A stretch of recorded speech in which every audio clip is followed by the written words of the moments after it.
Bax, sualda qeyd olunur ki, sxemə əsasən K məntəqəsi üçün il ərzində günorta vaxtı günəş şüaları maksimum və minimum düşmə uzaqları fərqi 43.5 dərəcə olaraq müəyyən olunmuşdur.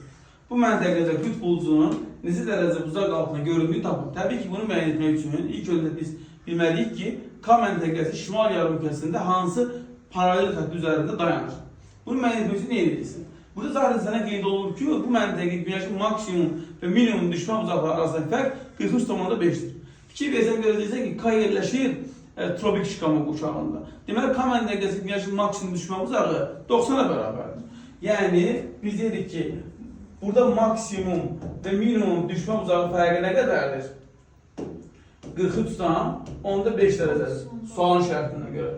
Maksimum nə qədərdir? 90. Harada müəyyənləşdirdik? Bir daha qət edirəm. Baxdıq ki, K yerləşir tropik şikama quşağında. Tropik şikama quşağında yerləşən istənilən məntəqənin maksimum düşmə uzağı 90-a bərabərdir. 90 minus x bərabərdir 43.5. Buradan x bərabər olacaq 46.5. Deməli, biz tapdıq 46.5. Sənə tapdığın bu 46.5 nədir? Söhbət gedən K məntəqəsində günəşin minimum düşmə uzağı. K məntəqəsində günəşin minimum düşmə uzağı nə zaman qeydə alınır? Günəş cənub tropik xətt üzərində zenitdə olanda. O zaman deyəcəyik ki, 90 dərəcə minus məntəqəmizin harada yerləşdiyini bilmirik, amma şimal yarımkürəsində olduğunu bilirik. X plus 23.5 o da bərabərdir 46.5 dərəcə. X plus 23.5 bərabərdir 43.5.